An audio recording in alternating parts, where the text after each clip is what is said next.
बच्ची इस दुनिया में नहीं रही।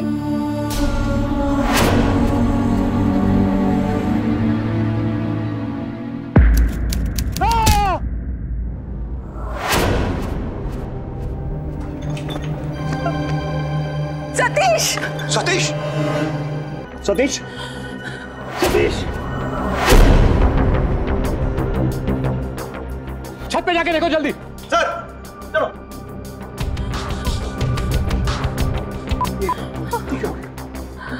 एम्बुलेंस। ये मेरा दोस्त है, मेरा जिगरी दोस्त। देखिए सुरेंद्र जी, मैंने एम्बुलेंस को फोन किया है, लेकिन अब मुझे नहीं लगता इससे कोई फायदा होगा।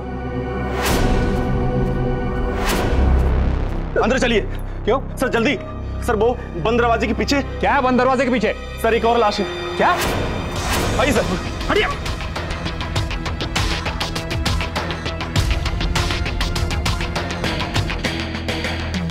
नमस्कार, मैं गौरव चोपड़ा नकाब सावधान इंडिया के इस एक किस्सा 5 हिस्सा के चौथे हिस्से में आपका सहर्ष हार्दिक स्वागत करता हूं। यहां शादी में सब रिश्तेदार शुभचिंतक ऋषभ और श्रुति को अपना आशीर्वाद देने के लिए आए थे, पर जैसे ही शादी में 2 मौतों का साया पड़ा, सबकी खुशियां डर में बदल गई। सबकी असलियत बाहर आने लगी। उनके दिमाग में बस एक ही सवाल था, एक ही डर था कि इस खूनी का अगला शिकार कौन होने वाला है।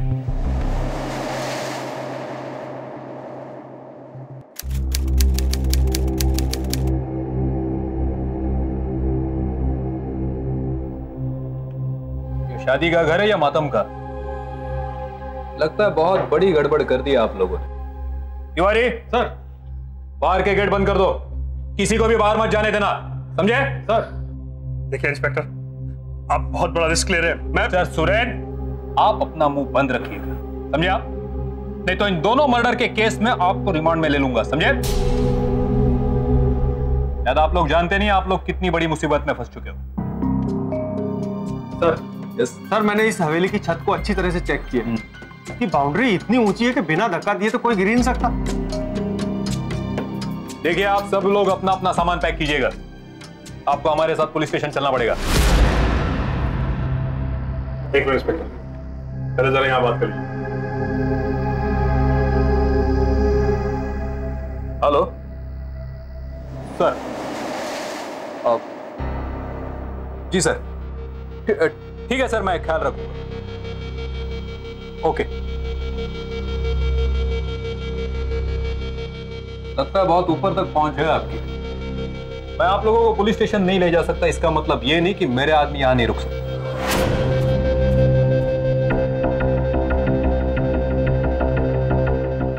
जिस किसी को भी पूछताछ के लिए अंदर बुलाओ, चुपचाप चले आइएगा।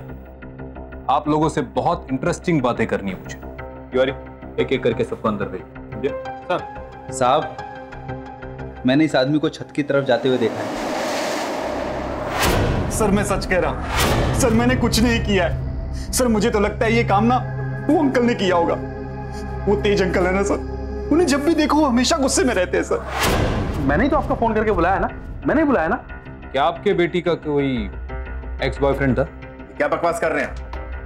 ऐसा कुछ भी नहीं। और आपका तजुर्बा आपको ये नहीं कहता कि ये दोनों मौतें लड़के वालों की हुई, तो ये जो भी कर रहा है वो लड़के वालों की तरफ से हो सकता है। आपके दोस्त डॉक्टर सतीश, क्या इनसे किसी की दुश्मनी थी? किसी की क्या दुश्मनी होगी उससे इंस्पेक्टर, वो तो बहुत ही खुश मिजाज इंसान थे।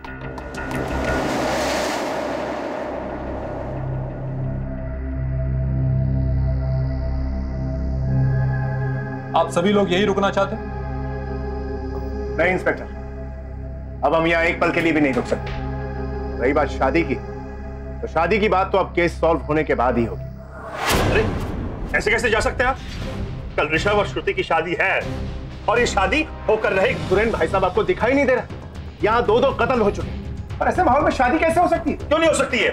हम लोगों की तो बात हो चुकी है ना, और ये शादी होनी भी चाहिए। एक मिनट जी, पढ़े लिखे जाहिल हो आप लोग। माहौल क्या, आप लोग झगड़ रहे? देखिए ये शादी हो या ना हो, इससे हमें कोई लेना देना नहीं, लेकिन जब तक ये छानबीन पूरी नहीं हो जाती, आप में से कोई भी यहां से बाहर नहीं जा सकता, समझे आप लोग? ये संगीत का वीडियो है आप में से किसी के पास जहां पर पिया बेहोश हुई? वो वाला वीडियो है?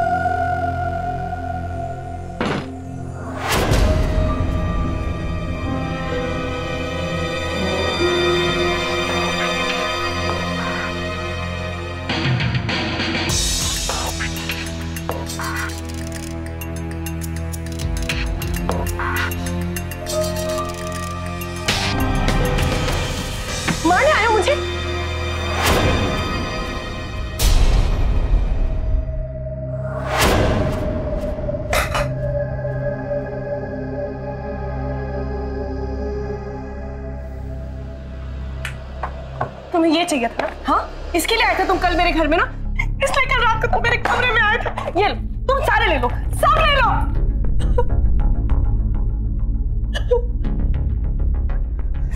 मैं तुम्हें ये लौटाने आया था।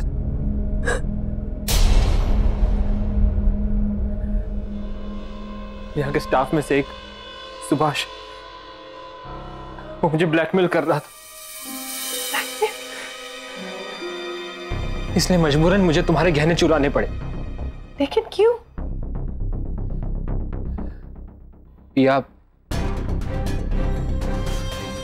पिया मेरी एक्स गर्लफ्रेंड थी।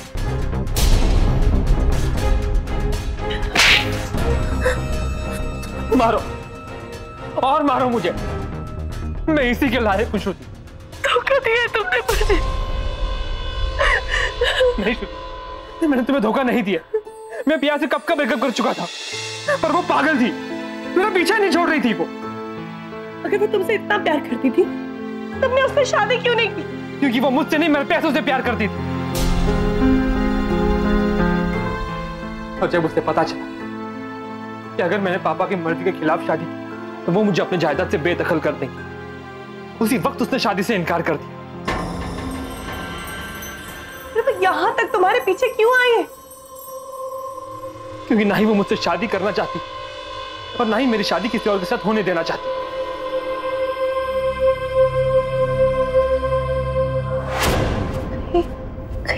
इसीलिए तुमने उसको?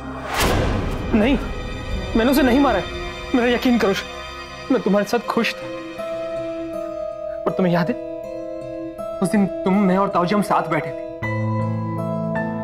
उस दिन से सब कुछ बदल गया।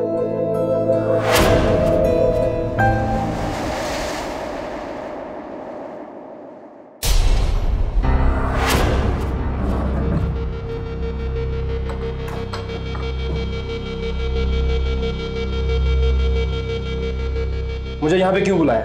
भैया कहाँ है? वो चली गई यहाँ से। बकवास मत कर, बेवकूफ समझ रखा है। उसका सारा सामान यहीं पड़ा है। मुझे सब पता है तुम दोनों के बारे में, सब पता है मुझे। और ये बात अगर बाहर किसी को पता चल गई ना, घूम जाइए शादी, समझा? क्या चाहिए तुम्हें? कुछ नहीं चाहिए, बस पैसे दे दे। पैसे? ये लो, मेरी चेन लो। अब ठीक है? इतने से क्या होगा? फिर तो क्या करूं? यहाँ आसपास कोई एटीएम भी नहीं है जो पैसे लाके दूं मैं तुम्हें। घबरा क्यों रहा है? दुल्हन के गहने हैं ना, शादी के बाद उसे दूसरे दिला देंगे। अभी मुझे दे दे, खुश कर दे मुझे। मैंने उसे अपनी चेन भी दे दी, पर फिर भी उसका मन नहीं भरा। आज सुबह जब उसने मुझसे और जेवरात मांगे तो मुझसे रहा नहीं गया।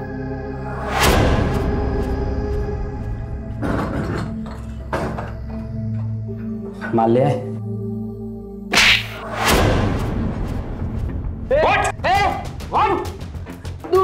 तू मैं श्रुति को धोखा नहीं देने वाला। तुझे जो करना है कर ले।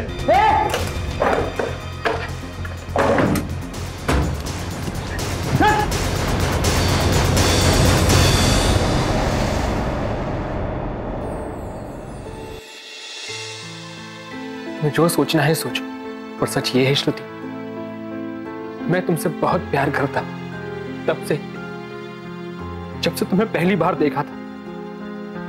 मैंने तुम्हें बहुत हर्ट किया श्रुति, तुम मेरी शादी तोड़ दो।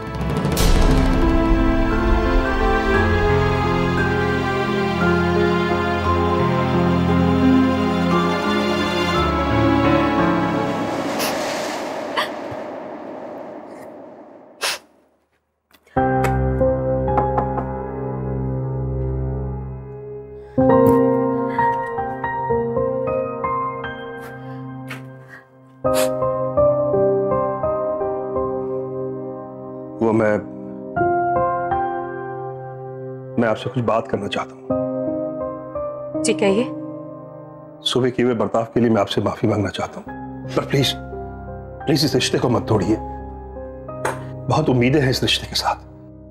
आप यहां क्या कर रहे हैं? जी वो दरअसल मैं आप सबको मनाने आया था। प्लीज प्लीज इस शादी को होने दीजिए।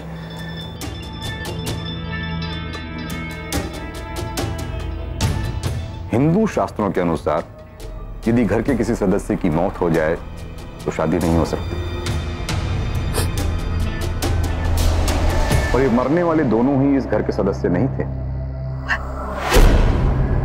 ठीक है, आप लोगों को जो ठीक लगे आप लोग कीजिए, मैं चलता हूं।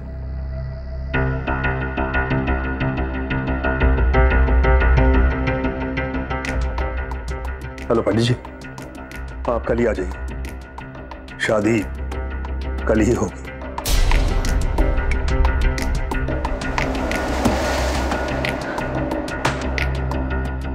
भाई साहब, हम ऐसे माहौल में शादी कैसे कर सकते? इस बात का निर्णय केवल एक इंसान कर सकता है, और वह है श्रुति। श्रुति? बेटा,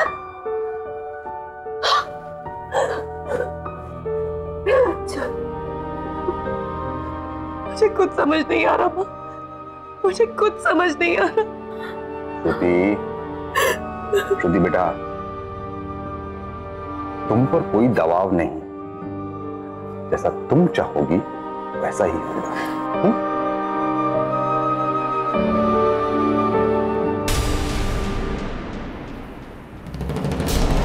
क्या है ये सोने की जगह? कल यहाँ शादी होने वाली है और तुम लोग यहाँ सो रहे हो। उठाओ। देखिए साहब, हमारा इस शादी से कोई लेना देना नहीं है, और हम अंदर रूम में नहीं सोएंगे। क्यों नहीं सोगे? अरे कल जाके हमें किसी ने मार दिया तो अपने मन की मर्जी करोगे क्या? कल यहाँ शादी होने वाली, समझते हो कि नहीं? सुरेन, अरे सुनो, तुम लोग सारे वहां सो कोने में जाओ, ले जाओ, उठाओ यहाँ से। खड़े खड़े देख कर उठाओ। ठीक है सुरेन, समझते नहीं है? सुरेन, ये शादी होने वाली है, समझते नहीं है? मैं समझता हूँ। अच्छा इधर तुम टेंशन क्यों लेते हो?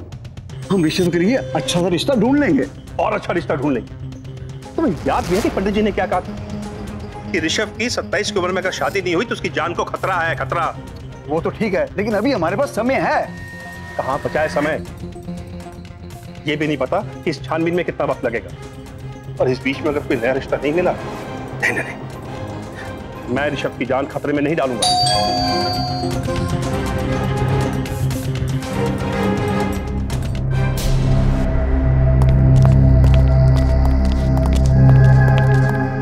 तो मिस्टर सुरेन, फोन तो आप ही के हाथ में, लगा लीजिए जिसको लगाना है फोन।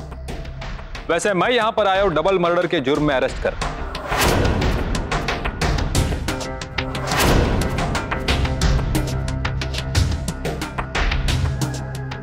बड़ी भोली शक्ल लेके खड़ा है तू।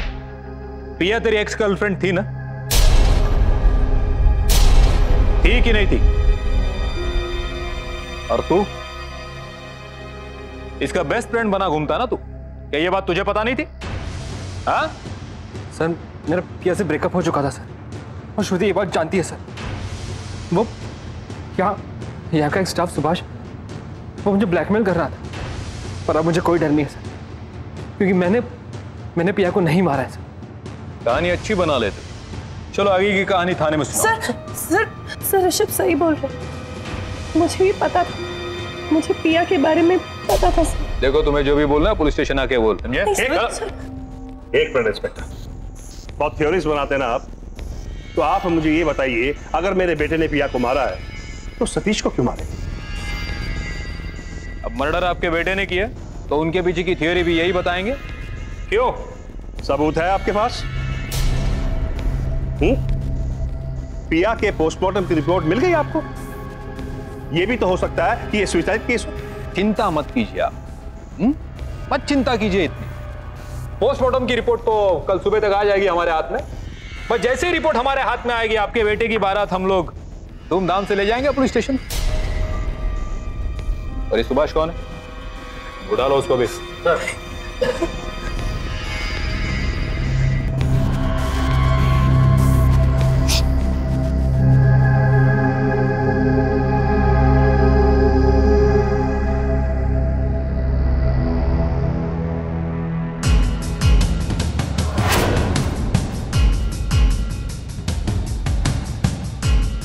ऋषभ, तू ठीक तो है बेटा? अंकल मैं सच कह रहा हूँ अंकल, मुझे कुछ नहीं पता। अंकल यकीन कीजिए मैंने कुछ नहीं किया अंकल। ये मैं जानता हूँ बेटा, मुझे तेरे पे पूरा भरोसा है। बस श्रुति को तुझ पर पूरा भरोसा होना चाहिए। बेटा तू परेशान मत हो, ये ले, ये दवाई खा ले और फिर आराम से सो जा। खा ले बेटा, अरे कुछ नहीं होगा। शाबाश, एक खा ले बेटा।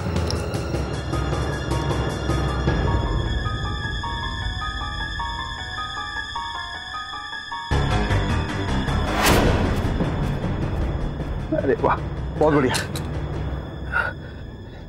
अंकल मैं जानता हूं पापा आपको बिल्कुल पसंद नहीं करते ना, पर फिर भी आप इस घर के लिए कितना कुछ करते हैं। बेटे इसमें ना सारा कसूर मेरा है।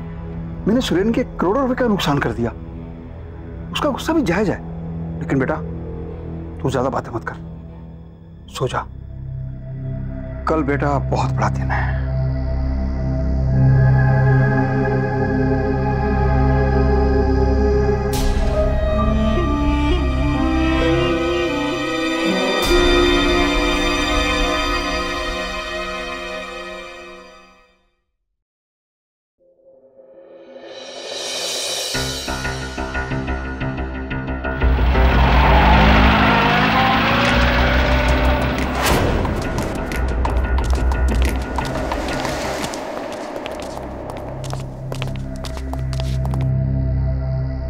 पोस्टमार्टम की रिपोर्ट आ गई। रिपोर्ट के मुताबिक पिया की मौत जहर की वजह से हुई। इसका मतलब ऋषभ नहीं? जी नहीं, ऋषभ ने उसे नहीं मारा। जब मैंने सुभाष से पूछताछ की तब उसने मुझे पिया और ऋषभ के कुछ तस्वीरें दिखाई जिनसे मुझे सुराग दी। ये रही वो तस्वीरें। बैचलर पार्टी में जब ब्लास्ट हुआ उसके कुछ सेकंड पहले यह तस्वीर ली गई। ये लैंप से सबसे करीब सतीश खड़ा है।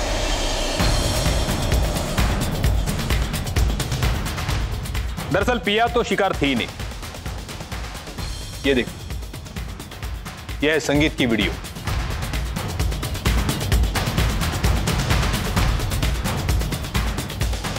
आज सुबह जब मैंने वेटर से बात की तब उसने मुझे बताया कि उस दिन ऋषभ का गला खराब था और उसने पीने के लिए गर्म पानी मंगवाया था कि वो वेटर वो पानी लेकर ऋषभ के पास जा रहा था, तभी संयोगवश पिया ने वो पानी पी लिया जिससे उसकी मौत हो गई। दरअसल शिकार पिया नहीं थी,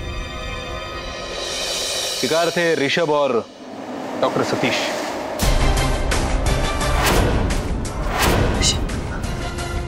ऋषभ, ऋषभ, क्या है? ऋषभ, मैंने सुबह उसका दरवाजा खटखटाया था, उसने कोई जवाब नहीं दिया। मुझे लगा वो सो रहा है। ऋषभ का कमरा कहां है? आइए चलिए, चले जल्दी। ऋषभ, ऋषभ, ऋषभ, ऋषभ, ऋषभ, ऋषभ, ऋषभ,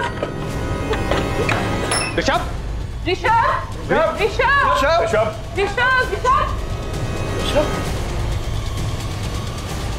ऋषभ, ऋषभ, ऋषभ। शादी में हुए हमलों का निशाना शुरू से ही ऋषभ था, पर ऐसा लग रहा था कि वो कातिल अब ऋषभ तक पहुंच गया है। पर पिया के अलावा ये कौन करना चाहेगा? क्या ऋषभ के अतीत में कुछ ऐसे राज छुपे हुए थे जिनकी वजह से 2 लोगों की जानें गई?